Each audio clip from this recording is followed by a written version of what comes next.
I'd like to call this meeting of the Festus City Council to order. Roll call, please. Councilman Boyer, Here.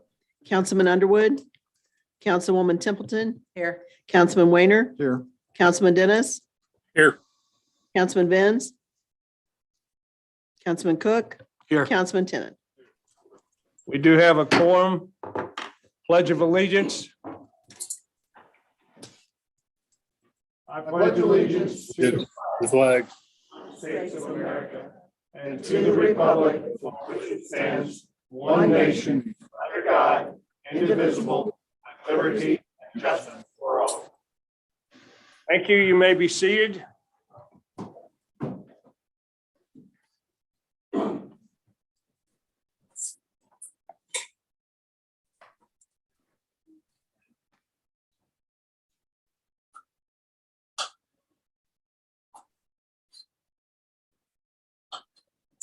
If I could have members of the girls cross country team come on in and their parents. And coach. Come on up here. And face that way.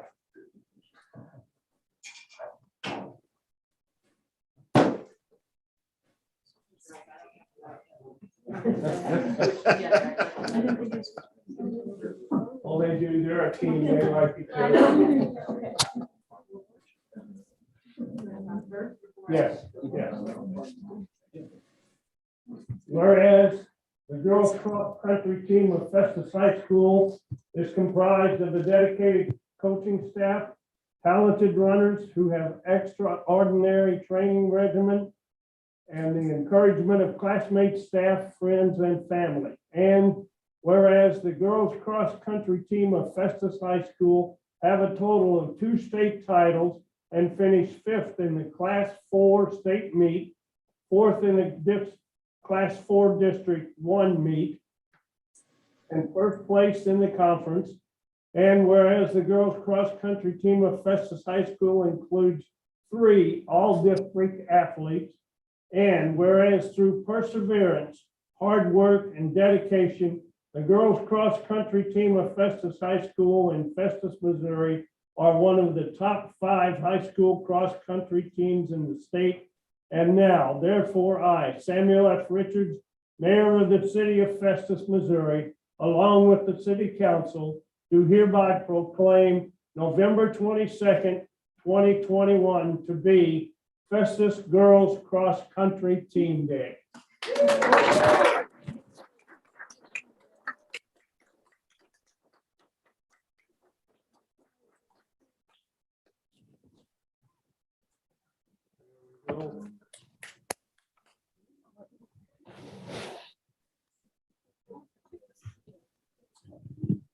All right, everybody look this way. Ready? 1, 2, 3. It's not gonna trail till we get one.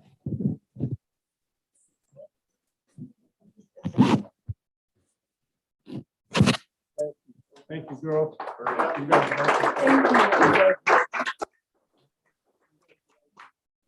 Congratulations.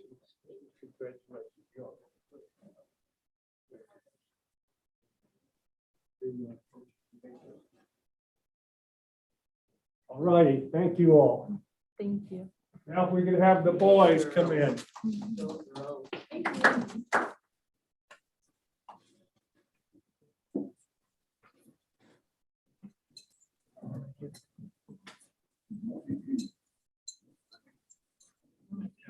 I need 2 rows or something. You think this way? Block me in public.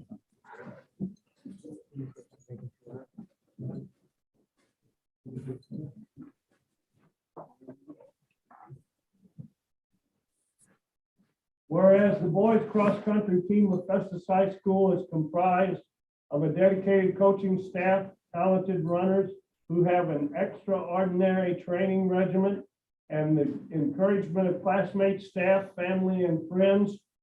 Whereas the boys cross-country team of Festus High School have a total of 10 state titles with 8 consecutive titles which they now hold the record for the most consecutive titles in the Class 4 district. And whereas the boys cross-country team of Festus High School finished first in the Class 4 conference, first in the Class 4 district, and first in the Class 4 state cross-country meets. And whereas the boys cross-country team of Festus High School includes 7 all-district athletes and 5 all-state athletes, 4 in the top 10. And whereas through perseverance, hard work, and dedication, the boys cross-country team of Festus High School in Festus, Missouri are the 2021 Missouri State Champions.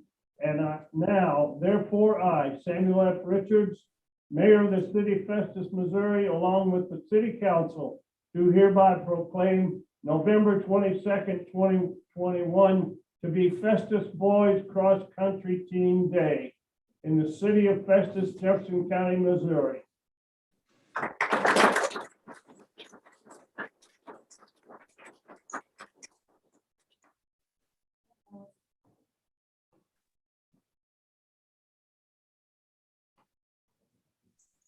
Congratulations. Thank you. Congratulations. Congratulations. You guys did a very nice job. Congratulations. Yes. Congratulations. Thank you. On behalf of the teams, we want to say thank you for this. We really appreciate this. This means a tremendous amount because this is the place where we do our running and we do our racing, and we're proud to be Festus people.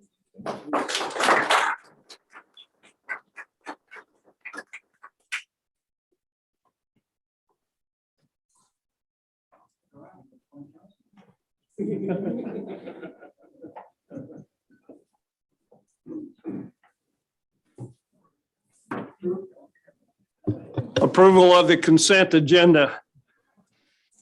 I'll entertain a motion to approve the consent agenda. We have tonight's bills of $215,243.07. So moved. Second. Motion's been made and seconded. Roll call. Councilman Boyer, Yes. Councilwoman Templeton, Yes. Councilman Weiner, Yes. Councilman Dennis, Yes. Councilman Cook. Yep. Councilman Tennant. Yes. The motion passes. The consent agenda is approved. Remarks of visitors. We have none. All righty. Bids. Fire Department, Globe Athletic Turnout Gear.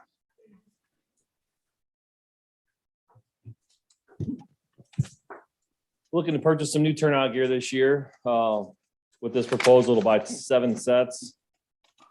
And we're looking to purchase this through the HEAC program as well, like we did the fire truck, and this will be through McQueen Emergency. We budgeted 24,000. It come out to be 24,225 with the increased prices. We are purchasing a compressor later on this year out of that same budget, which we believe is going to be under budget. So we will have money left over in that line item to purchase this equipment. So my recommendation to the city council is accept the bid from McQueen Emergency for the price of $24,225.60. Is there any discussion? Is this everything that you need? Well, we had to cut it down by a few sets, with the price increase 9%. We did budget. We were expecting a little bit more, but you know, with the price increase, this is what we budgeted. Well, we wanted 10 sets is what we budgeted for. That was back in June before all the price increases. They have turnout gear. What this is going to do is 3 of the sets will go to the back, or will be backup sets, or will be the original sets for the captains. Their sets will become backup sets, and then we have 4 more we'll replace this year, and then next year we'll replace some more. We're not skimping on safety. No, and actually we only have 7 sets are still 10 years. are older, so this will replace everything and get us up to date where it needs to be. It's just, That's where I was going. Is it a safety issue? yes, I mean, well, these 7 sets will replace everything that's at least 10 years. But you're recommended to replace turnout gear every 10 years. Okay. We've replaced the last several years, so this will get us our last 7 sets. Very good. Thank you. Is there any other discussion? If not, I'll entertain a motion to accept the bid of $24,225.60 from Global Athletic Turnout Gear. So moved. Motion's been made and seconded. Roll call, please. Councilman Tinnon, Yes. Councilman Cook, Yes. Councilman Dennis, Yes. Councilman Weiner, Yes. Councilwoman Templeton, Yes. Councilman Boyer. Yes. Motion has passed. Chief, buy your gear. Thank you. Police Department, watch guard, in-car cameras and body cameras. Yeah, tonight we are in front of you asking to purchase new in-car cameras and body cameras for our officers. We're currently using Digital Ally systems. They're aging. Yeah, we're down to, we had 24 body cameras at one point in time. I think we're down to 7 that are currently still working. So this body camera wise, this is definitely a need. So whenever we decided to look at that aspect of it, we want to switch everything over to the new platform of WatchGuard. From what we've tested, better quality, really good camera quality. That'll be both cars and for the officers. And we wanted to do the switch over entirely. So all of our videos are under one platform. We didn't want to have to body cameras. Okay, we have to go to WatchGuard to look at those. Car cameras. Okay, we have to go to Digital Ally and look at those. Because we talked about just doing body cameras and then over time replacing the car cameras. But with the price that they gave us, I know it looks kind of steep, but in the body camera, car camera world, that's where things are going these days. And this will allow us to have everything under one platform, new equipment. It also includes a technology refresh upgrade on the body cameras after 3 years. So if new version comes out in the next 3 years, we will have that included in the lease cost. This is an overall lease purchase. Money up front is $67,952. And then an annual cost after that is $65,792 for a total overall cost, $331,119.98 over a 5-year project.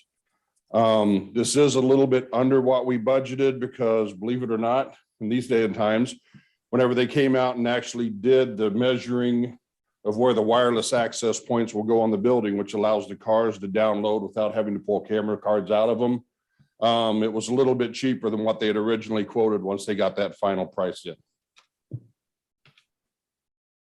Any questions? Yes, sir.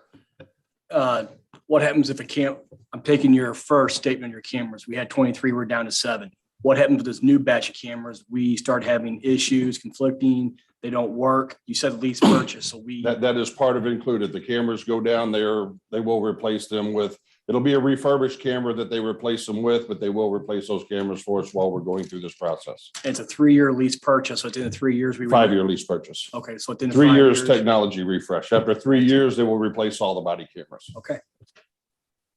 Doug, is there a market for the older? For the car cameras, there might be a small market. When we pull them out, we'll try to throw them on a, auction website to see. Smaller departments somewhere might buy them, but there's not a real big market for it because the way technology advances, there's the newest Digital Ally cameras we have right now are probably in the cars are probably 3 years old. After 3 to 5 years, And most of that stuff. yeah. Yeah.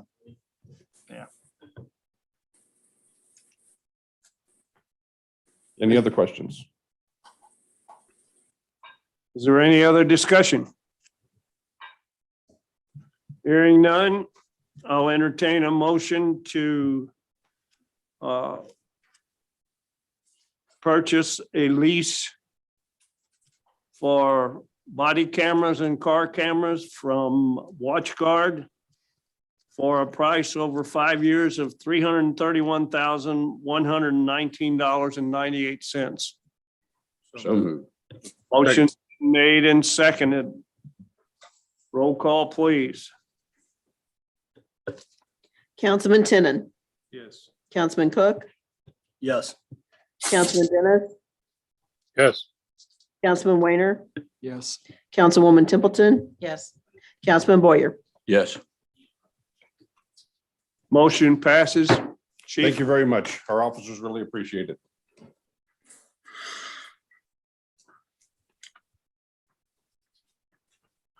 ordinances and resolutions. Our first ordinance tonight is Bill 4657. Will the clerk please read this bill for the first time? Bill number 4657, an ordinance of the City Council of the City of Festus, Missouri, authorizing the mayor to execute an agreement with Buxton Company for an economic development package incorporating said agreement as part of this ordinance and establishing an effective date. Bill 4657 is now open for discussion. Can I have a staff report, please? Thank you, Mr. Mayor. Everyone, what you have here is Scout. This is a software package that is available from the Buxton Company. This is something that Matt and I have been looking at here for probably the better part of the last 7 or 8 months, and is probably one of the neatest, coolest, most innovative economic development tools I've seen in 20 years in the business. And the two pieces that really stand out about this are the parts that are called match and mobilytics. As we all know, almost everybody's carrying one of these things in their pockets. And what Scout does is every time somebody checks in at a business or a locale, they're pinging something somewhere. And it is able to take that data and tell you where they came from and where they're going to. But more importantly, it is able to build a database that is telling you a little bit more about their demographic profile, and more so then builds that into the language that developers and businesses, specifically retailers, speak.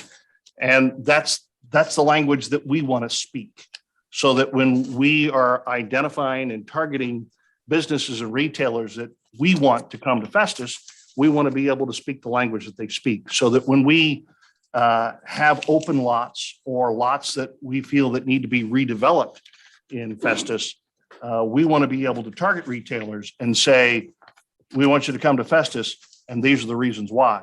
These are the demographics. These are the people. These are the types of people that are shopping here. These are the people that are coming from these places and shopping here. But more importantly, you match up, and that's where the match part comes in.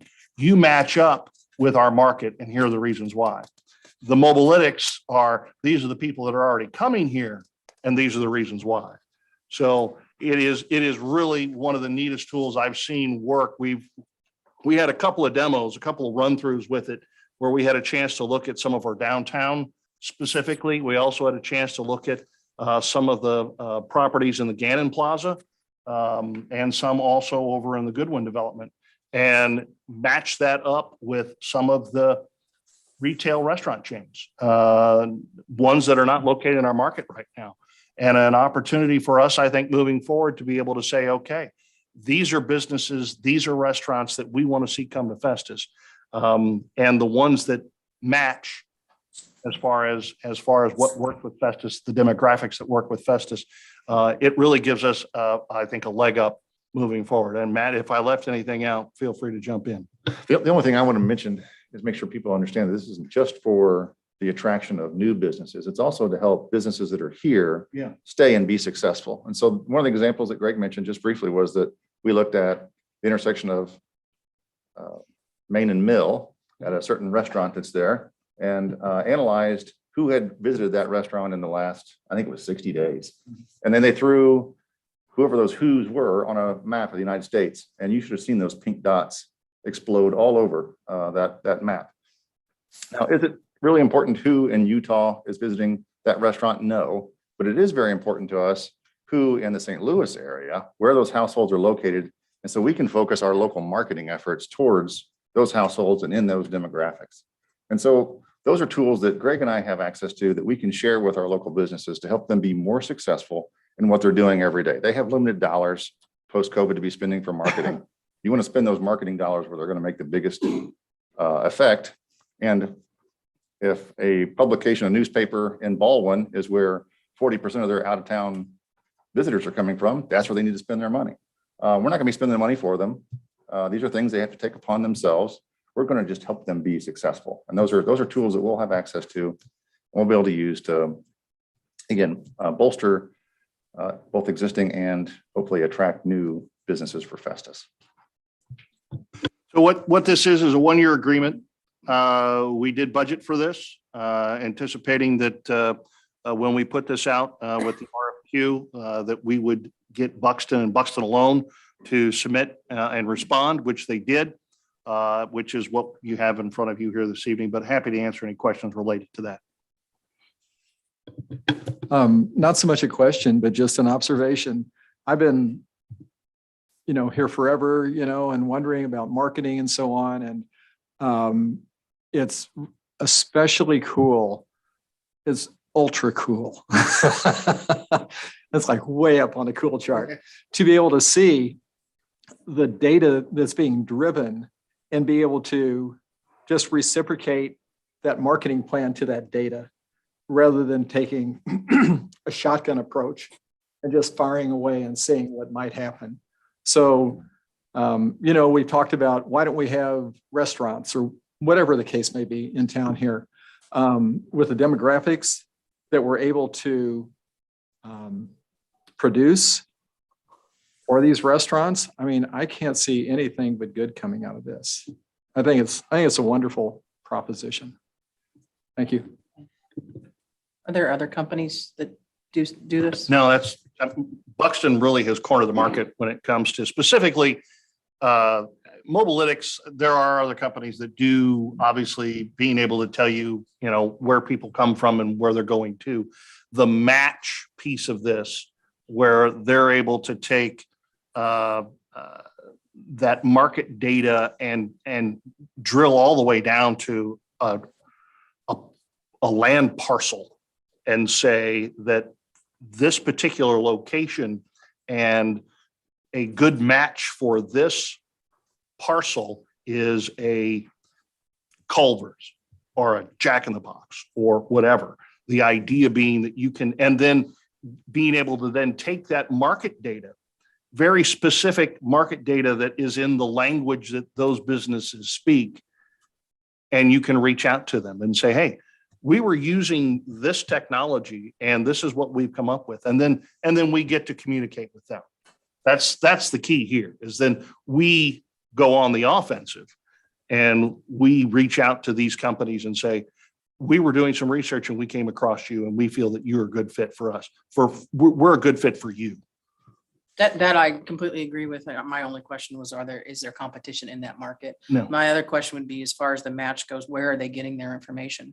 How are they vetting that information to be accurate and true? Because with a lot of these types of programs, whether they're specific to this or not, you're relying upon the vetting that's supposed to be going on at the company. It's a unique blend. So the demographic data is something that you'll find where they take what they call, I'm trying to remember the company that does it. Is IESI that does that, the blend, the demographic data? I think they call it that. That's the mosaic file that they pull the data from, and that's from Experian, I believe. So it's data that Experian gets through your purchase habits. So, and it's real time. It's not updated annually or every 6 months. It's real time. So if you move and you change your purchasing habits and you begin buying, something different, your mosaic file will change, and the places you frequent, Greg and I can dissect that data and see who it is and what their spending habits are that are visiting our shop. So again, if it's people coming for softball, baseball tournaments, and we know better how to market to them once they're here to get into our restaurants, that's what our goal is. That's why we're using the sales tax, the tourism tax dollars the way we are.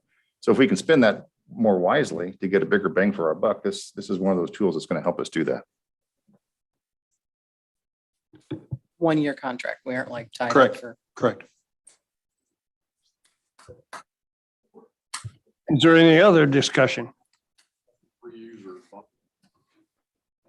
Oh, meaning that any three of us could be online with it at any one time. Software, is that right? Correct. Use existing laptops. Correct. Any other questions? If not, do I have a motion to suspend the rules and read Bill 57 for the second time in title only? So moved. Motion's been made and seconded. All those in favor say aye. Aye. Opposed, say nay. Hearing none, motion carries. Madam Clerk, would you please read the bill 4657 for the second time? Bill number 4657, an ordinance of the City Council of the City of Festus, Missouri, authorizing the mayor to execute an agreement with Buxton Company for an economic development package incorporating said agreement as part of this ordinance and establishing an effective date. Councilman Boyer, Yes. Councilwoman Templeton, Yes. Councilman Weiner, Yes. Councilman Dennis, Yes. Councilman Cook, Yes. Councilman Tenen. Yes. Bill 4657 has passed. We have Bill 4658 on the agenda. Would the clerk please read this bill for the first time? Bill number 4658, an ordinance of the City Council of the City of Festus, Missouri, authorizing the mayor to enter into and execute a revenue sharing agreement with Jefferson County, Missouri for the 1/2% sales tax for capital improvements to publicly maintained roads, incorporating said agreement as part of this ordinance, prescribing the conditions thereto, and establishing an effective date. Bill 4658 is now open for discussion. Could I have a staff report, please? Yes, Mr. Mayor, members of City Council, before you tonight, you have our annual declaration for our county T-tax funds. This year, staff with your advice and approval have worked with our engineering company to devise our new 20-year pavement management plan. That plan's first year is to replace concrete slabs throughout the neighborhoods in our community. Those slabs are currently being selected. We believe we'll spend every bit of that $750,000 towards that. There are a lot of really bad slabs out there, and we're hoping we can get those all replaced and put back in, and they'll last the full 50 years like they're supposed to this time, hopefully. So that's what you have before you. It's just the letter that we'll be sending to Jefferson County requesting reimbursement of those funds. Question, Mr. Mayor. Brian Malone, I work for Jefferson County Public Works. My department's funded by them. I always ask this every year just to cover my rear. Should I abstain from voting on this? I don't believe you have any personal interest in the outcome of the bill. Okay. So it's ultimately your decision, but my view is you have no personal interest in it. Thank you, sir. Is there any other questions or discussion? Hearing none. Do I have a motion to suspend the rules and read Bill 4658 for the second time in title only? So moved. Second. Motion's been made and seconded. All those in favor say aye. Aye. All those opposed say nay. Hearing none, motion carries. Madam Clerk, would you please read Bill 4658 for the second time? Bill number 4658, an ordinance of the City Council of the City of Festus, Missouri, authorizing the mayor to enter into and execute a revenue sharing agreement with Jefferson County, Missouri for the 1/2% sales tax for capital improvements to publicly maintained roads, incorporating said agreement as part of this ordinance, prescribing the conditions thereto, and establishing an effective date. Councilman Tenen, Yes. Councilwoman Templeton, Yes. Councilman Dennis, Yes. Councilman Weiner, Yes. Councilman Cook, Yes. Councilman Boyer. Yes. Bill 4658 has passed. Matt, I certainly hope that parts of Alexander Heights is is included in all that. Right. I have many questions about that. But I do have, you brought up a good point. How do we get a copy of what the projects are? So we do get That's questions. part of that new preventative pavement plan that we're working on right now. So we will get a copy. And the bid documents will detail each individual slab. Each slab location will have a cursory location listed, so I can get you guys a copy of the bid documents when those go out. Okay. We also have Bill 4659 on the agenda. Would the clerk please read the bill for the first time? Bill number 4659, an ordinance of the City Council of the City of Festus, Missouri, approving the plat of villas at Truman Bluffs and establishing an effective date. Could I have a staff report? Bill 4659 is up for discussion. Mr. Mayor and Council, this is the villas at Truman Bluffs. It's the townhomes that are going into future proposed townhomes in Truman Village. We ran this through P and Z last week, unanimously approved. Everything in this subdivision is checked out and approved. And they're set to start building. Is there any discussion? Hearing none. Do I have a motion to suspend the rules and read Bill 4659 for the second time in title only? So moved. Motion's been made. Second. and seconded. All those in favor say aye. Aye. All opposed say nay. Hearing none, motion carries. Madam Clerk, would you please read Bill 4659 for the second time? Bill number 4659, an ordinance of the City Council of the City of Festus, Missouri, approving the plat of villas at Truman Bluffs and establishing an effective date. Councilman Boyer, Yes. Councilwoman Templeton, Yes. Councilman Weiner, Yes. Councilman Dennis, Yes. Councilman Cook, Yes. Bill 4659 has passed.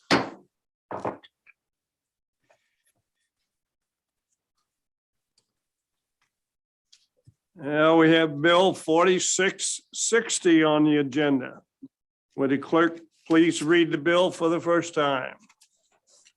Bill number 4660, an ordinance of the City Council of the City of Festus, Missouri, approving the plat of Burgers Lot 1 and 2 and establishing an effective date. Bill 4660 is now open for discussion. Can I have the staff report, please? Yes, sir. This is a large lot located on Gamble Cemetery, kind of across from the entrance to Northwoods. If you remember last meeting, we adopted the infrastructure they put in for the sanitary sewers. Now they're going to split this lot and leave the existing house on the smaller lot and a proposed single-family dwelling on the larger lot. It's actually the mother and then the son, of the new home to live in. Is there any discussion? Hearing none. Do I have a motion to suspend the rules and read Bill 4660 for the second time in title only? So moved. Motion's been made Second. and seconded. All those in favor say aye. Aye. Aye. Opposed, say nay. Hearing none, motion carries. Madam Clerk, would you please read Bill 4660 for the second time? Bill number 4660, an ordinance of the City Council of the City of Festus, Missouri, approving the plat of Burgers Lot 1 and 2 and establishing an effective date. Councilman Cook, Yes. Councilman Weiner, Yes. Councilman Boyer, Yes. Councilman Dennis, Yes. Councilman Tinnen, Yes. Councilwoman Templeton. Yes. Bill 4660 has passed. Yes, it is. And last but not least, we have Bill 4661 on the agenda. Would the clerk please read the bill for the first time? Bill number 4661, an ordinance of the City Council of the City of Festus, Missouri, accepting the infrastructure of Birchwood Estates Phase 4 and 5, and establishing an effective date. Bill 4661 is now open for discussion. Staff report, please. Very good, thank you. This is Birchwood Estates. It's their last two phases. At the last council meeting, we approved the Phase 4 plat. This is actually all the infrastructure for Phase 4 and 5. It's streets, water and sewer lines. Everything has been tested by the city and is approved. And this doesn't approve them to build in Phase 5, but we would adopt all of the infrastructure. So it put us responsible for snow plowing this year, but no homes there yet. This went through P and Z unanimously on Thursday. Question for you, Mark. Sure. Do you think it's a good idea for us to take the streets now when homes aren't built? Shouldn't we take them after the homes are built and do our core sampling? So in case the roads are damages, it's not on the city's dime? Well, everything has been tested. All the core sampling's been done. Everything's been approved. We could postpone on Phase 5, but I don't think it really matters, honestly. The infrastructure's there. It's been in for a while. Heavy concrete trucks. We could postpone it. I don't know what our repercussions would be to go after them. Well, I mean, I'm saying it's past all the city testing. So everything they've done has met all of our standards. No, we don't. And basically our only, and I know we've talked about impact fees. Our only threshold is you meet these break tests. You know, we test the concrete at 30 days. 28. You meet 28 days and you meet your PSI. If you meet your PSI, we accept the street, which is what's happened here. Yeah, especially on much older infrastructure. I would be less concerned here when you're dealing with a much newer street that clearly is past, its break tests. Whereas when you're dealing with, say, the Savannah, where you're up on an old, well, granted, Horine was just recently redone. But if you had a subdivision that was getting built up off of a older street, well, like West Main, impact fees would, that's something we probably ought to take a look at in the future. I know we've talked about it. Is there any other discussion? I don't see any reason we should hold the guy up. If we have cause. Greg, who do we have for testing? That's, Sure, it's Bruckner is who does the testing, Bruckner Engineering. Yeah, it is Leo. Yeah, that's right. I'd had to think to his emails. And they've actually done it. They've done it for Jim. They've done it for KAB in Savannah as well as here. They're pretty standard. Is there any other discussion? Hearing none, I'll entertain a motion to suspend the rules and read Bill 4661 for the second time in title only. Still moved. Motion's been made second. and seconded. All those in favor say aye. All right. All those opposed say nay. Hearing none, motion carries. Madam Clerk, would you please read Bill 4661 for the second time? Bill number 4661, an ordinance of the City Council of the City of Festus, Missouri, accepting the infrastructure of Birchwood Estates Phases 4 and 5 and establishing an effective date. Councilman Cook, Yes. Councilman Boyer, Yes. Councilman Weiner, Yes. Councilman Dennis, Yes. Councilwoman Templeton, Yes. Councilman Tenen. Yes. Bill 4661 has passed. Thank you all very much. Move on to new business. New business. Thank you, sir. Mr. Mayor and members of the council, under new business tonight, we have our ward reapportionment presented here for discussion. Our updated maps based on data from the 2020 census. We're pleased to be joined by Jeremy Tans from the Southeast Missouri Regional Planning Commission. He's the executive director. They and their GIS department have put together several proposals for your consideration. The main reason we do this, of course, is we have to balance our wards. The main disparity is between wards 1 and 2. Ward 1 saw a loss of population, about 16%. Ward 2 gained population to the tune of about 14%. So what we would look to do here is to balance between the 4 wards and try to pick between the 4 proposals here.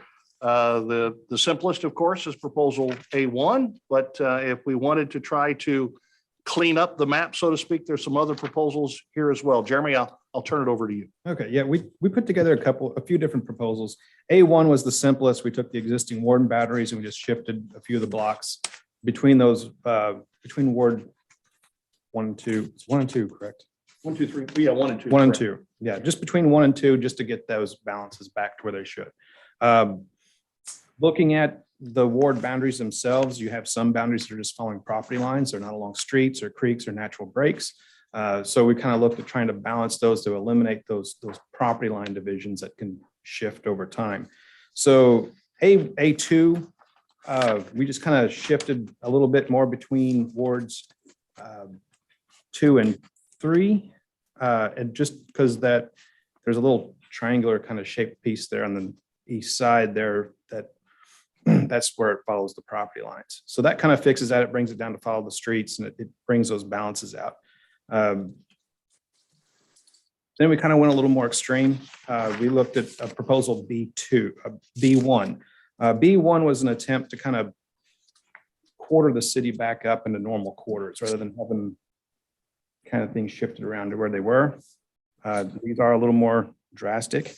The B1 was just kind of looking at standard divisions between the major streets.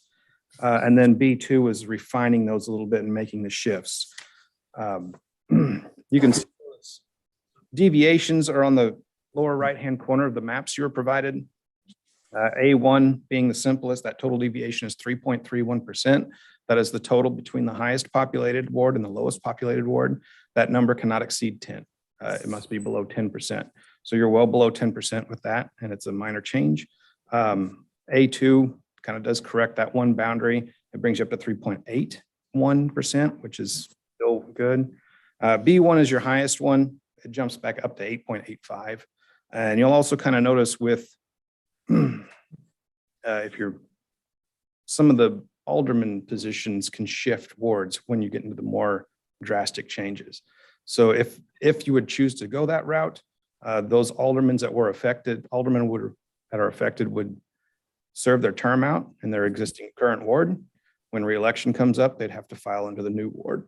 So it is possible that you would have 2 existing aldermen from 2 different wards now being running for re-election against each other in the next election under that scenario.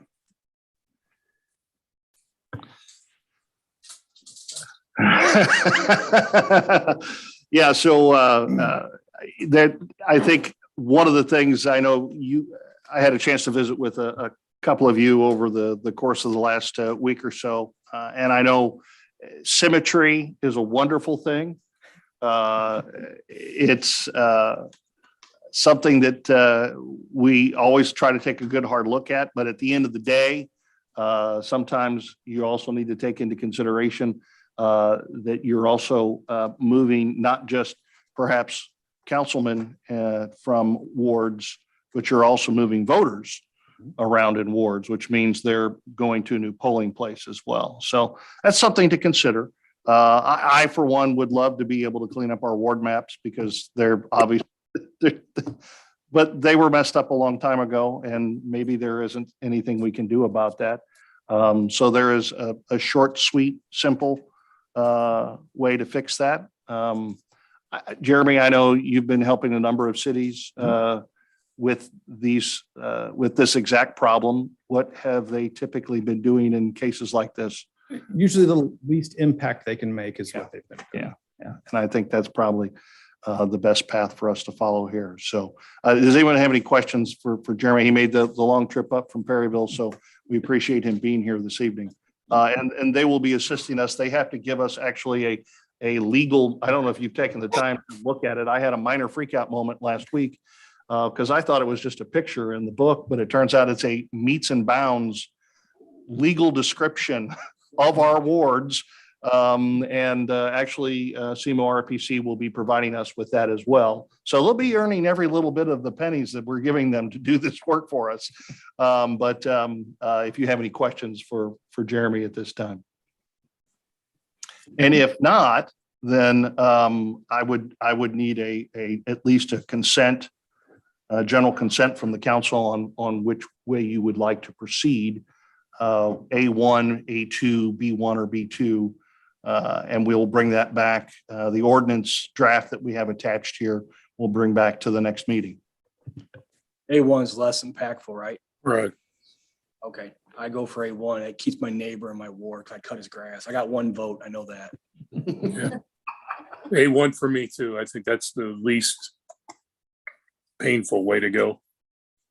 I'm seeing a lot of nodding heads, so that will be the way we go. Jeremy, if you can provide us with the meets and bounds of A1, and we'll have our next council meeting on December 13th. And that's when we'll do the deed. We'll share those with you, and you can share them with Mr. Malone, and we can go through them and make sure everything's good. Very good. Thank you. Appreciate it. Thank you. Thank you very much for coming out. You're welcome. I think that would be a good decision. It affects the least amount of people, but gets our wards pretty close to being balanced. Okay. Also under new business this evening, sir. Something we've been kicking around and is formally on the agenda this evening is internet sales tax, or more formally known as a use tax discussion, is whether or not we want to place that on the April ballot.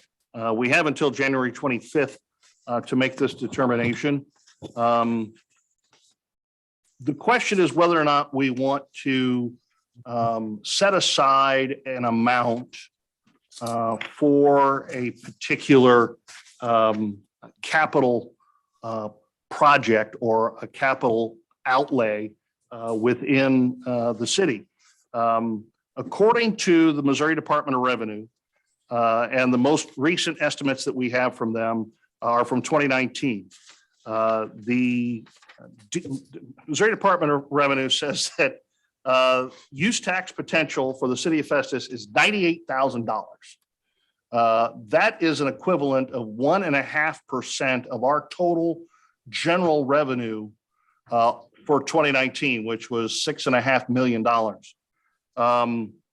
That number is incredibly low, according to everyone I talked to.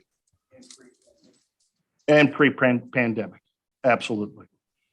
So we certainly know that the pandemic, granted, during the pandemic certainly skewed the numbers outrageously high, but post-pandemic, I think we're going to see that trend will continue, but not within that 18-month period. Those numbers will come down, but they will certainly be higher than they were pre-pandemic. So I think what we're looking at here is a conservative estimate of somewhere in that 3 to 5% range. And what I included in your packet here were some numbers for us to look at and talk about tonight, and then some comparisons based on a 3-year set of numbers, 2018, 2019, and 2020, of cities that have passed a use tax and what their sales tax was, and then what their use tax revenue turned out to be, and what that was in comparison percentage wise. And most of them fell anywhere from 4 all the way up to 14% of their general revenue. Some of those cities obviously are different than us. Some of them are larger retail centers, which you would think would have a lower number from a use tax perspective because there's more stores. A place like De Pere, you would think there's more places to shop, so why would they have a higher use tax number? But I think at the end of the day, what we need to do is come up with an idea or a very best guess of what number we're comfortable with if we're going to work off of a capital number that we want to be as a set aside, or as we've called it, kind of the carrot that we're going to use for voters, and see what we want to do with that. If we're at the 3% number, we're right around 200,000. If we're at the 5% number, we're around 325. The important thing to remember is if we don't realize that, okay, then we're committed, we've overcommitted funds that we're still going to have to be able to put into that account to be able to do what we're promising to do. Great question for you. What's the harm in using the conservative amount of 100,000 until we get a better handle on what the tax does? Still fulfill our promises to our citizens on the survey, right? Work toward a goal, but then we're not kind of writing a check that we got to cash. At least we get a year under our belt. What's your thoughts? I think it's very reasonable to say that that $100,000 capital improvement fund, and I'm going to go to that one slide where we talked about the Festus Parks Forever, which is the idea that we put together here, where we were going to set aside funds annually into a dedicated capital improvement fund that would be a set aside. And it doesn't have to be just to the parks. It can be to whatever you guys decide it needs to be. Okay. But this is based off of the feedback that we were getting from this satisfaction survey. So if you decide that set aside is going to be $100,000, 150, 200, that's the number that then we set aside to go towards all-inclusive playgrounds, handicap playgrounds, new playground equipment, renovation of the old barn, whatever the case may be, splash pad. Are we better off allocating percent since we don't know that number? Because numbers scare me if they don't work out. Right. And I think that's fair as well. I think it's important for us to say that it needs to be an amount, because at the end of the day, what we also need to realize is that the other funds are hurting because of what the internet sales tax, what the internet sales are doing to them. So that the spillover goes to general fund, goes to public safety, goes to capital improvement, goes to transportation. So if we set a number, whether it's a hard number or a percentage number, I think that's the important thing for us to do. I would prefer it to be a hard number. And then anything over that. Can we digest this, or do we need a decision tonight? We do not need a decision tonight. What's your thought? So I'm a little worried about hard numbers. I think that it would be good, and I think it would be necessary to be able to present that to the voters with a hard number. But when you're basing a hard number on a variable that you don't know what's coming in, it lends a problem. So if we were to present it in a way that based upon our best estimate of X amount, we anticipate this much money coming in, we base this hard number on that. I don't know how convoluted is the only word I can think of that would. I know you want to keep it simple. Yeah, you want to keep it simple. Yeah. So I don't know if that's straying from simplicity. when you do that. So, but if you could say that, we don't want to overpromise these funds that we may not have. So if we could say something effective, we anticipate this much money coming in and we anticipate this much money being outlaid for these projects and that they can vary. I am highly confident that the number is north of 3%. Sure. $98,000 is a joke. Department of Revenue, sorry. Sure. You tell me that in the city of Festus,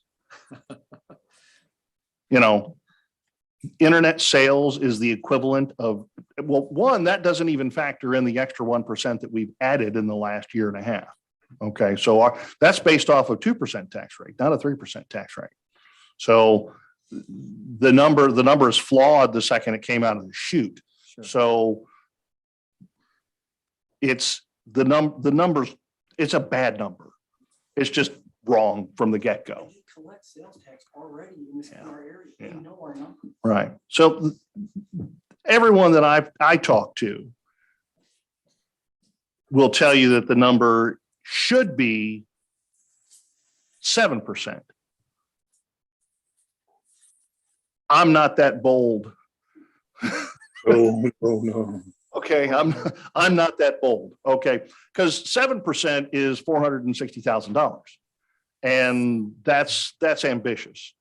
And if it turns out it is that number, then wonderful. But that's a big promise, and that's not something that we need to be. We don't need to be daring here. Sure. We're talking about tax dollars, and we're talking about something that hopefully what we're doing is securing funding for projects that are very important for the future of the city moving forward for ad infinitum, okay, for forever and ever and ever. So, the right there it says forever. So the idea that we come up with a number, if it's a hard number, and I think when you're talking to the voters, you need to give them a hard number. That's the key, is that we need to promise them.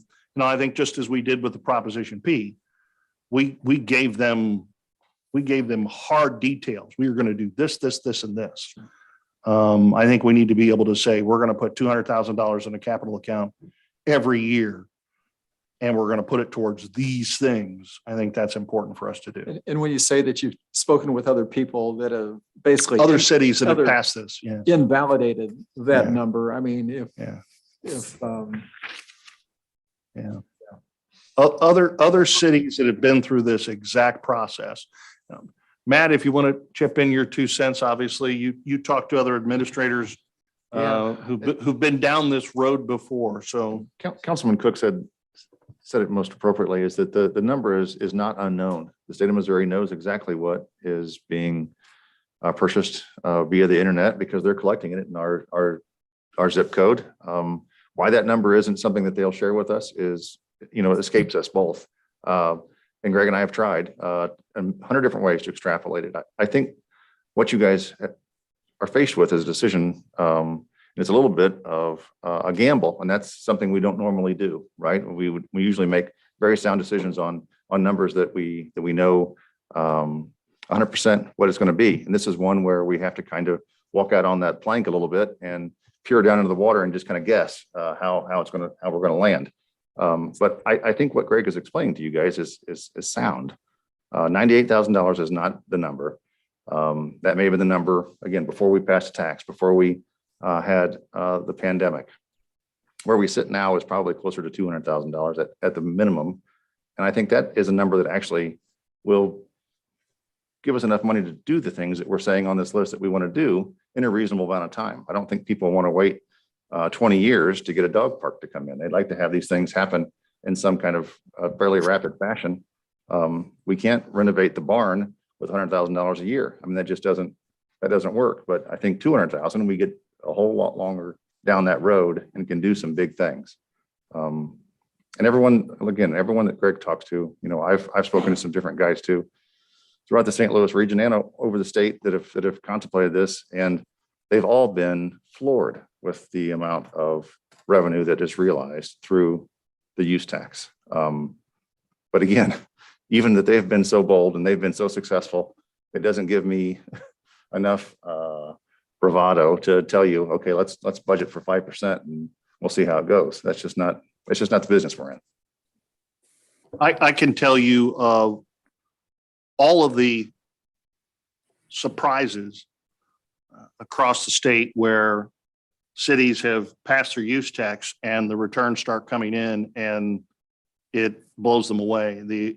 What they anticipated they would get, what Department of Revenue told them they would get, what they anticipated they would get, and what they actually ended up getting. And it floors them. But when it comes down to us actually doing it, I'm not going to be there. Like I said, when it's you in that spot, I'm willing to make the conservative estimate though, and say that it's certainly at 3%. It's probably, like I said, somewhere in that 5 to 7% range. Sure. But let's be fair. Let's be conservative and let's say 3%. I think that just based upon what I'm hearing, and, I like to go to the experts to understand what's going on. And Councilman Cook, Matt, you, Greg, the three of you understand what's going on much better than what I do as far as estimates go on it. And $100,000 just based on the size of Festus, the amount of commerce going on here as compared to other cities that you put on there is a ludicrous amount. So ludicrous. I can't say that word. Small words. How about ridiculous? Ridiculously small. Crazy small. Crazy small. Yeah. So, if we were to do 3%, for instance, or whatever you feel comfortable with, everything that has gone through here has always been conservative. So I would be comfortable with that. Do you feel that we need to spend more time on this? Or is this something that you feel that? Greg, Yeah, so go ahead. basically, if you, like 3%, that's around 200 grand. And I guess what I don't understand, if you go to the people for 3% and then you're overwhelmed by how much money you're really seeing, is that adjustable? Well, that's where the fixed number I think works best. One, because you're able to fulfill your obligation. But two, because it is essentially at the end of the day, it works exactly the same as a general revenue tax. Therefore, it spills into all of the other general revenue buckets. So anything in excess of, so if you get 201,000, then that 1,000 is going to go to general fund, is going to go to public safety, is going to go to capital, going to go to parks and stormwater, going to go to transportation. All of our other sales tax, because it works like a sales tax. So it's going to go to all of our sales tax funds as well. It's being charged through the internet as opposed to being charged at a cash register. Well, wouldn't the goal be, even if you, so if you don't make, just say 4%, and if you don't make 4% the first year, it's most likely you're going to make 4% the next year or the following year. So I agree with what Mike's saying, but then again, I like to be a little bit Conservative. a little bit open to where we're not stuck, 20 years past. We need to move forward. And so it's like, I don't think 4% would be out of range to put on there. You could say, okay, we're going to fund up to $250,000. Right. And if we don't hit the 250 mark, then the city is chipping in the additional money, right? either that or it's just, okay, so that capital account is left short that year. Okay, so let's say it is only $98,000. Well, that's $98,000 you had more than you had before. It just takes longer to fill up. I mean, I guess the way you can look at it is this. If you set a 10-year window, a window that you're going to perhaps do these projects, and it takes 10 years for that fund to fill up, you anticipate that the construction of a playground, the renovation of the barn, the construction of a I don't know, a splash pad or something like that, those things are going to cost this much money. And at the 3% rate or the 1.5% rate, that account's going to fill up, and it's going to take 10 years to do it. Then that's the promise you make up front, right? Right. I mean, because as the population grows, the fund should grow as well. Or that percentage should be higher each time. I mean, so if we had an additional 10,000 people, we're going to get the professionals now. If you had an Here it additional comes. 10,000 people, the 4% would be more likely than not. Is that correct? Right. Well, again, depending on what you want to do, I think the idea, though, of setting aside a capital account that is going to do designated projects is the key to this. Right. But I'm saying getting there, like I think it would be a little radical to say we're voting to get 7%. But I'm kind of in the middle of what Mike said. So I think we should, if it's 200 grand is 3%, I think our thinking should be a little bit higher than. So I guess what you're saying is whether we get it done in 3 years, 5 years, or 10, We're going to get it. we're going to get it. Right. So the idea is that, And I think it's going to be sooner than later because it might be there already. We just don't know. sure. So is it, are we, Jim, I guess, just to clarify, are you talking again about a dollar amount? So if we're dedicating $200,000 annually to a capital account, okay, with the intent of doing these projects over a 10-year period, but we get them done in 5.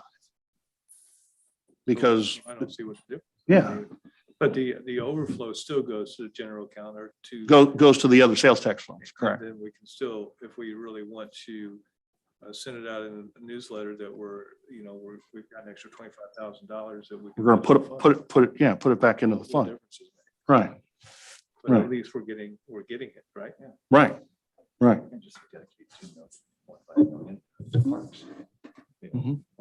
my fault. I just have a question. Yeah, So on the flyer, it said something about 2 parks employees. So where is that? If you set aside, so it's around $60,000 for a sure. full-time employee with benefits. That's a So draft, obviously. are you, setting, let's say 100,000, 200,000 plus something else to go to the parks to help with that? Operational cash, sure. Okay, I just wanted the council and the mayor to think about that side too, because everybody's talking about the capital, and I know everybody also wants to give the parks more employees.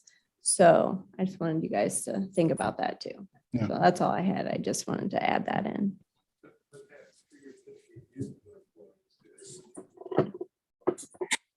It's up to you guys. Again, this is something that I've been kicking around, that what's up on the screen is something I've been kicking around for, I don't know, probably 6, 7, 8 months. So, If I'm not mistaken, it's more of a marketing technique because it all goes in general revenue, the way the tax is written, does it not?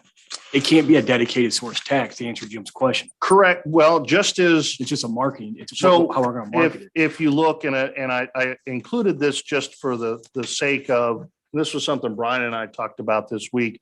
And the Prop P money is handled the same way. In the preamble of the ordinance that we use to put the Prop P ballot measure on a couple of years ago, we indicated that it was going to be set aside for public safety, specifically police, fire, and dispatch. In the preamble of the ordinance that I have here as a draft, it notes, whereas the first blank dollars collected of the proposed use tax shall be used for, in this case, it just says parks purposes only. That would be the idea, is that we're going to go ahead and say up front that we're setting aside an amount of money out of this. It wouldn't be in the language of the tax. So as far as the Department of Revenue is concerned, it's, and as far as the Department of Revenue is concerned, the parks, I keep pointing at Doug and Chief, but that's because there are public safety guys that are, but as far as the Department of Revenue is concerned, the public safety tax and the use tax is concerned, general revenue. Yeah. I like to digest this. I also like to have your inputs. Doing that and studying this for marketing more than I have, or we have. Well, at the end of the day, and Stephanie's been helpful with this as well. And yeah, at the end of the day, I believe that in order for us to make this work, granted now Cape Girardeau and Farmington just passed this in early November. They passed a use tax. They did not use any sort of incentive at all. They used it solely as solely basically making the case that the nature of retail has changed, and that's where we are. I don't believe that will fly for us. And I only do that because we know what works, because we have a track record, and our track record tells us that if we make promises and we follow through on our promises, that the voters respond. We have asked them what they wanted and needed, and we made promises to them with Prop P. We followed through on those promises. We made good on those promises. We've asked them again what they wanted with the satisfaction survey. So I think it's an opportunity for us to do that again and see what happens. I think I just throwing it out there and asking, for money. I was on the radio last week, and I used the analogy of my dad and the panhandler. And my dad does this all the time with the panhandler. The guy's asking for $20, and my dad's like, "I'll give you $20, but what are you going to spend it on?" And I mean, he does this all the time, and I swear the old man's going to get beat up one of these days. But he stops this guy, and he's like, "Tell you what, I'll give you $20 if I can go inside the grocery store with you, and I'll help you buy what you're going to get with the $20." And the guy's like, the guy was totally flabbergasted. He didn't know what to say. So Dad helps this guy get up off the pavement, and they go inside, and the guy, he goes shopping with him, and he bought him about $25, $26 worth of groceries. And the guy came back out and sat down on the pavement, and he fixed himself a sandwich and put his sign back up. Yeah, but that was just it. Dad was willing to give him the money if he knew what he was going to spend it on. And I think that's the situation here. I think the voters are willing to consider that they're willing to make the investment if they know what they're spending the money on. So it's not just, they're not just going to hand over the money. They're willing to make the investment if they think they're going to get something in return, and they know exactly what that is. So I agree with what Mike had said. It's marketing, right? It all comes to marketing. But I'm also one on transparency. So if all of this money is not going to the parks, which is kind of what this says, that needs to be clear. First X amount is going to whatever. I would also say, and I realize this is just your rough draft of what it would look like. People like pictures. If you have an idea of what an accessible playground is going to look like, this is what we'd like to build. A dog park is no different. Me personally, I think the accessible playground is probably top of the list. With the school system we have, the number of people that we have, adults and children alike, they shouldn't have to go somewhere else. Kate's playground. Exactly. So to me, that's a big one. And I think that's something that we get behind, whether your child receives those services or not. But I also don't want to be in a position where, well, did you know that only X amount of dollars is going to the parks? Everything else is going to that. And that to me is the transparency is important.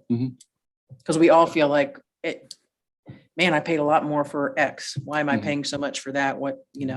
And we all hear it every day. Well, I pay all these taxes, but I don't really see what it's doing for me. Well, the proof is in the pudding. We need to show, what's out there. People understand that it costs money to run a city and to provide these services, but if you start trying to dress it up some way that it not as clear as what it truly is, I think then that's kind of a slippery slope. Perhaps a better way of looking at this is identifying, okay, so the cost of a handicap accessible playground, the cost of the barn renovation, the cost of a dog park, the cost of, and that's the price tag. That's the bucket that has to fill up. And however long it takes to fill that bucket up.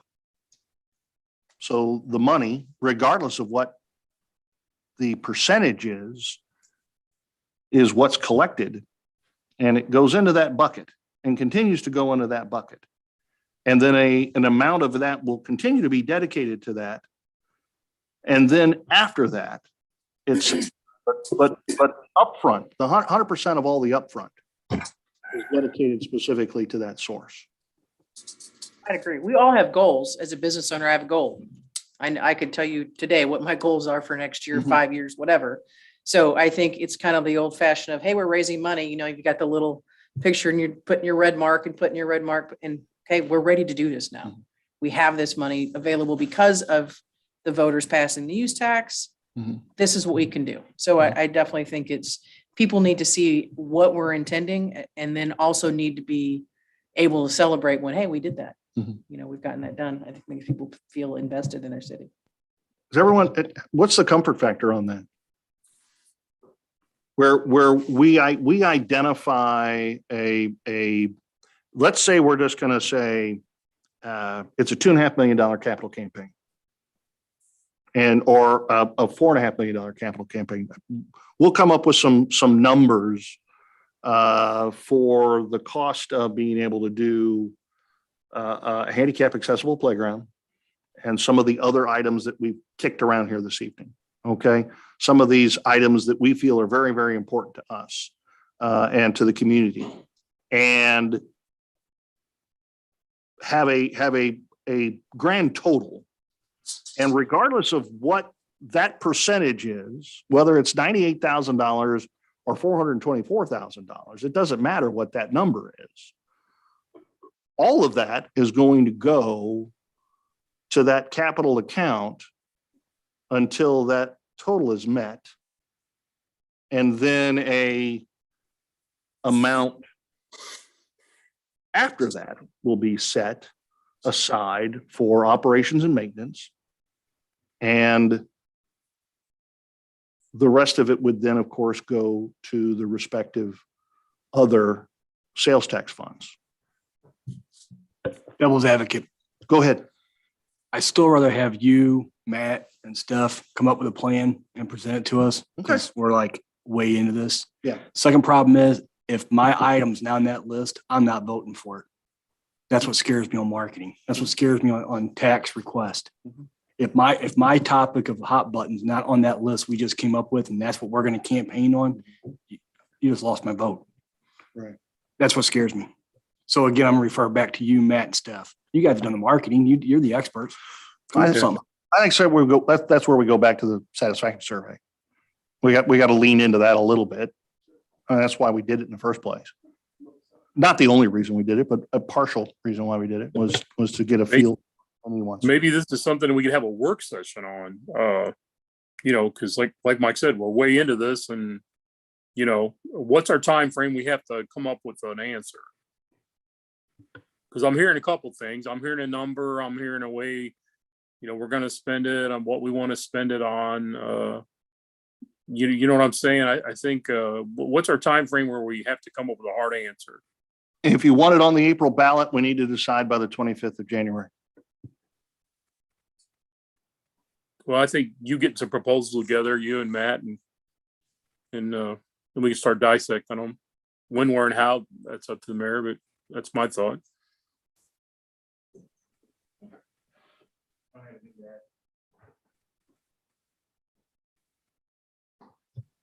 Anyone else have anything?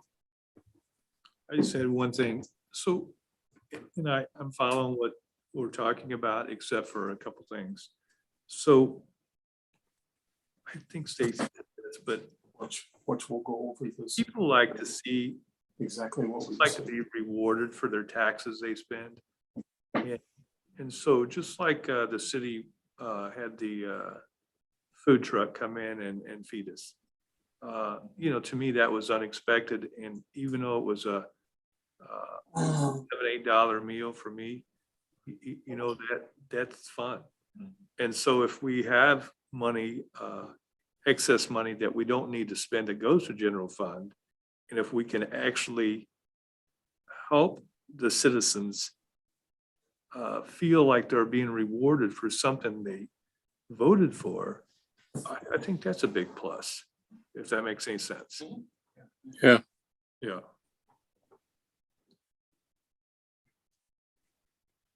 At that point, we should ask 10%. No, I think 4% is a good number. think 4% is good.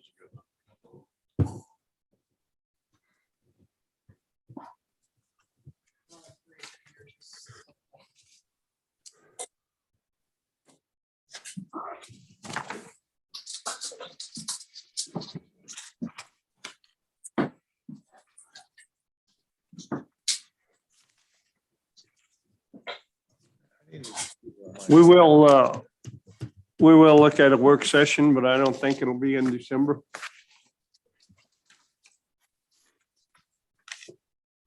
Greg and I'll talk about it. We'll see when we can do it.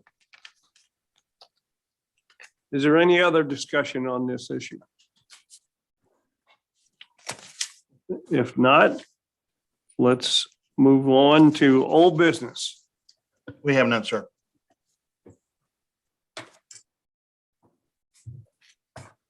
You need an executive session. We do. Okay.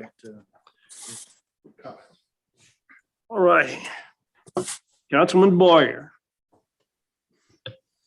Just want to say seen a couple of sections of the concrete streets have been repaired there on South Mill Street. That looks good. Noticed another section down there. It's been cracked a little bit, but that might be in the next program you're talking about. I'm not sure about which section you're talking about, but I'll grab that. It's right close to the two. It's just been redone on south, Further up the hill or further down? further down the hill. I'll check it out. Mhm. Other than that, I have nothing else. All righty. Thank you, Councilman Weiner.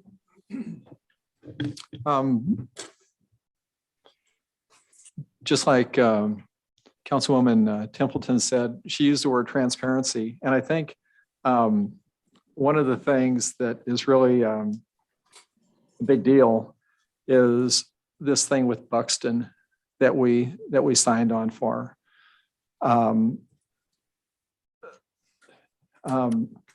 Barb is the calendar that she has right now, like for December, that we're able to see. I think when we get Buxton coming in here, when we get like Barb with December, January, February, March, 2022, and you get all this data coming in, finding out people that are wanting to come in here, being able to have like a calendar that's going to be like a yearly calendar, so they can look at it and say, in July, there's going to be this, in March, there's going to be this. I think the transparency that is going to be revealed to the city, I think it's going to make a huge difference in people coming here, in the people that are here, and just the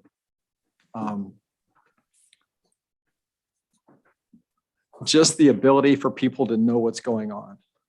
So I'm very happy, and I applaud what's happening. So thank you. That's all I have. All righty. Thank you, Councilman Dennis. Nothing, sir. All righty, sir. Councilman Cook. I'll try to be quick. There's a few things. Captain, did one of our cameras already get chopped down, or somebody said they saw it on Facebook? Yes, they started installing our new flock cameras last week. And they had 3 of them up as of last Thursday.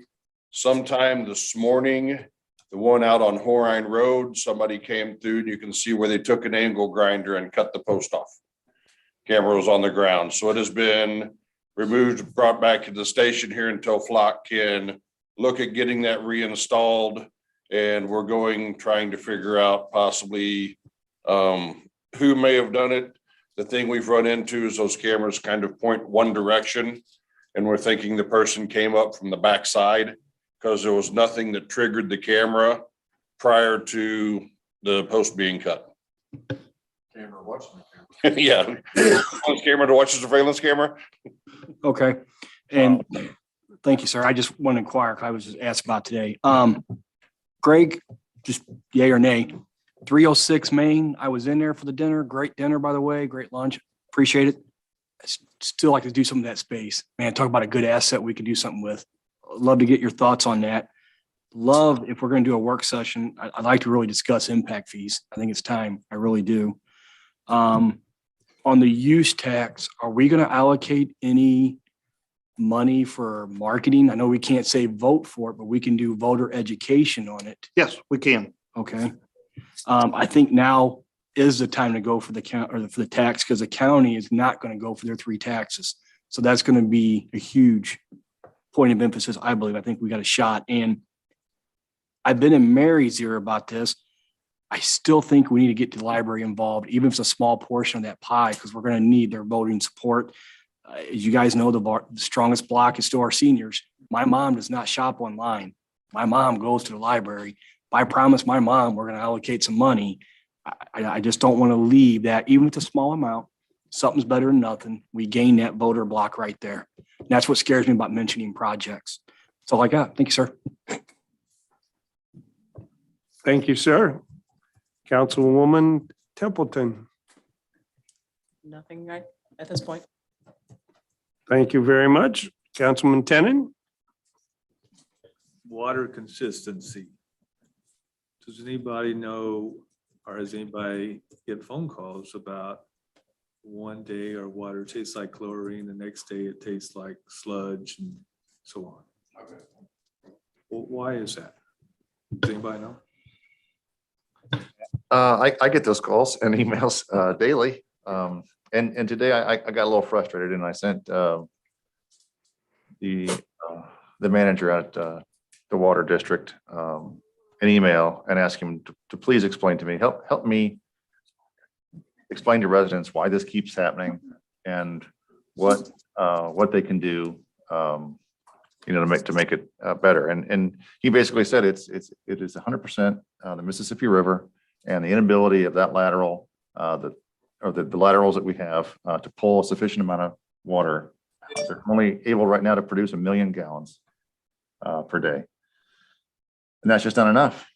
And so we're supplementing. We had to turn, I think we turned well 8 on this morning. And it'll have to stay on for, a day or two until we get our levels back up, and then we can shut it back down again. This is going to continue in all likelihood unless water levels rise in the Mississippi, or until we get our new laterals installed in the next, is that 18 months, 12 to 18 months? Yeah, so that just underlines the importance of that new collector well project by the Water Authority. Last week, the JCWA signed a contract, of course, to start that project. They will start after the first of the year, but that new collector well won't be online until May of 2023.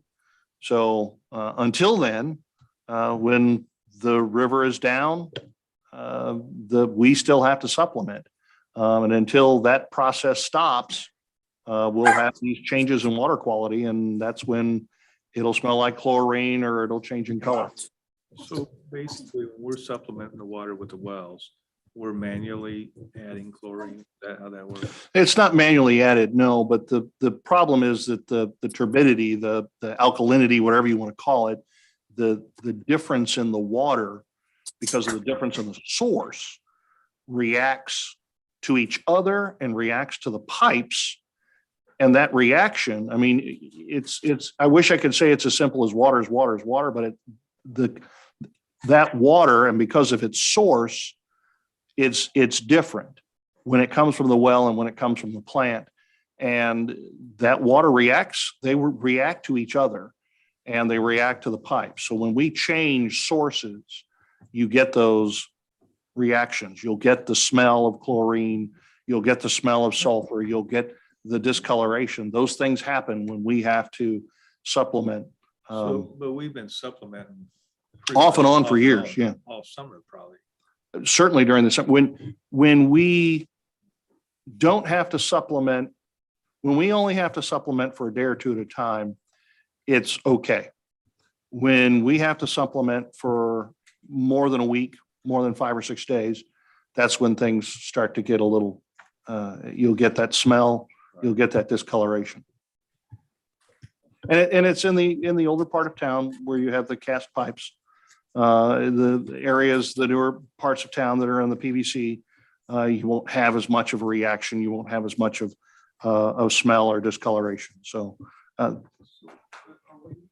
Are we guaranteed that, once that new, are you guys calling it a lateral? Is that what we're calling? collector well. Collector well. Once that's in, we're gonna have sufficient amount of water to, is that gonna be to satisfy the 2 towns using it, or is it gonna be more than enough for if somebody ever wants to join in? It will nearly max out that plant. If someone else wants to join in, the plant would have to expand. So you're saying that well is gonna bring the whole plant up to pretty much 100% capacity? Correct. And The that- current collector well cannot max out that plant. What is that? Is that? is it- Close to what did you say? close to 3 million gallons a day. How much? 3 million? Close to 3 million. Yeah. It's like 2.85. We're doing 1 million today. Right. 1 million is what we're able. And on a good day, the current collector well can't even come Do we close. have one of the wells, is one of the wells just not in use or something? Because when that plant was built, I thought it was built to satisfy way more than 1 million gallons. The current laterals, granted, we did have the one lateral that was damaged and offline. You know, there was the floods here, 3 years ago, that damaged basically the primary lateral, which has since been recovered and repaired, but it's not producing at the same level it was before. Again, it's so dependent on the ebb and flow of the Mississippi River. And, you know, the plant can only take what the river gives it. And when the river's down, that's the tough part about it. So the good part about the new collector well is it is set back considerably farther from the river and will not be nearly as dependent, almost virtually completely independent of what the river does, the changes in the river, like the current collector well is. And I've been thinking about this for a while. I think whenever I don't know, lightning struck and burnt some stuff up over there. And do all cities, do they all have backup on water? So in other words, I wouldn't think that every city has a backup, like we have a well and we have the treatment plant. Do they all have backups? No, not really. So what do they do? What does a typical city that can't produce enough water, Well, what do they do? They have there's redundancies within their own system though. Where, I mean, our redundancies are different, but other cities would have, if we were isolated from the water plant, you know, you have well 8 and you have well 10, and then you have the other wells that we don't use anymore that are closed down around town. So you have those systems, that parts of the system that are still able to operate around town. And then obviously you have your ground and elevated storage. So those parts of the system can operate independently of each other. So if one part of it isn't working, the other part is. And in most cases would be able to supply, at least for a limited period of time, enough water to supply the whole town in the event of an emergency. In some instances, you have communities that have interconnects, much as we have with Herculaneum and we have with Crystal City. So there is some redundancy and some emergency connections there as well. So Yeah, we have a number of emergency provisions if you want to look at it that So way. if the treatment plant is down, well, 8 and 10 can satisfy our needs on water. Correct, I mean, permanently? correct. Okay. It limits your growth because of the wells. Yeah. That's why the water plant's so huge. Our growth is limited based on our wells and the aquifer and the bedrock. I thought we were Trying to get off the wells and be dependent on the treatment plant. And I remember there was a time when I was pretty aggravated because they were making more water. How did that work? They were making more water than. We were obligated to buy so much water. Yeah. So they might as well have been dumping it on the ground. So that's kind of, We are obligated to an amount of water every month. We pay for it based on our growth. that's what it was. We were Yeah, buying based water. based on our growth, based on both communities' growth. The water authority is in a position now where if they didn't do it now, they would certainly need to, within the next 5 years, build another collector well anyway. Right. Um, So it's the opposite, Greg, is what it was. We were paying water that we weren't getting before. And now they're running as hard as they can and they can't produce the water we need. Right. Yeah. Which is why they're building the other well. Yeah, Right. Yeah. But a lot of that to do with Mother Nature too, right?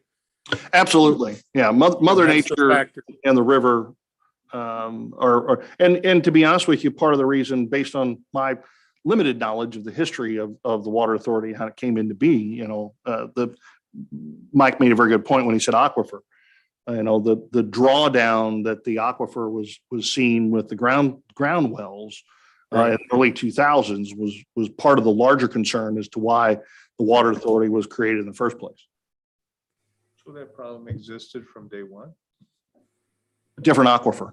Oh, The history of it was we got the water plant because we were afraid that we weren't going to be able to supply water with our wells. So and there was a bit of for a better word, panic to have a water source, like you said, to lose your water source. So, right now being on the water authority, and I'm learning every day, but the river changes so much. But I will say one thing, they're very, very proactive on getting this new equipment in. They've done the research. All the numbers look great for these new collectors. And, I really think we're proactive there. It might be inconvenient right now, but once that gets done, I think we're going to be, ahead of the game. Can we ever outgrow that plant? Yeah, I've heard Matt say it before. There could come a time to where, it's not day or tomorrow, but that could be an issue. Look out west, they're having a major water problem. Torrential rains don't charge the aquifer. I think the ground soaking rain. Where a torrential rain, the rivers they can grab from will keep our water source.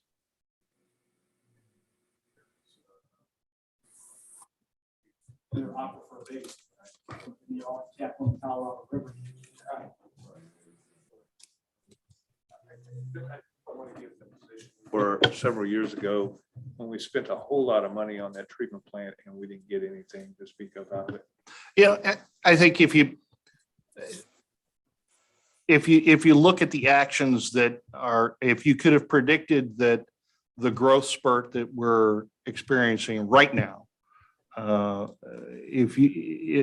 should the water authority have been working on a new collector well 5 years ago, seeing what's going on right now, even the growth in Herculaneum. I mean, houses are coming out of the ground as fast as they're coming out of the ground in Festus as they are in Herculaneum.